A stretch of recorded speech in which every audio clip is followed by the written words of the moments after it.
నమస్తే అండి అందరికీ.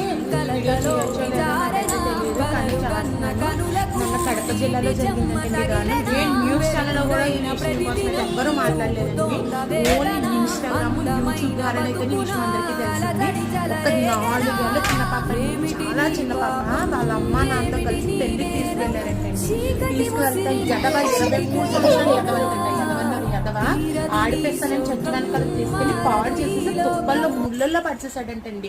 అలాంటి ఎదవల్ని ఏం చేయాలి చెప్పండి? కోసి కారం పెట్టేయాలా, లేకపోతే ఆ ప్లేస్ మొత్తం కట్ చేసేయాలా? అలాంటి ఎదవల్ని చంపని కూడా చంపకూడదండి, ఇంకొకరు చెయ్యకూడదు ఇలాంటివి అని అంత భయం రప్పించేలా చేయాలన్నమాట. ఆ సౌదీ అరేబియాలో అలాంటి చట్టాలు ఉంటే సరిపోతాయండి బాబు మనకు కూడా. ఇంత దారుణం అండి. ఆడపిల్ల తల్లులు ఎంత భయపడుతున్నారంటే అంత దారుణంగా భయపడుతున్నారు. చాలా దారుణం అండి విషయం అయితే మాత్రం. ఆడవాళ్ళని చూడట్లేదు, ముసలోళ్ళని చూడట్లేదు, అమ్మాయిలని కూడా చూడట్లేదు.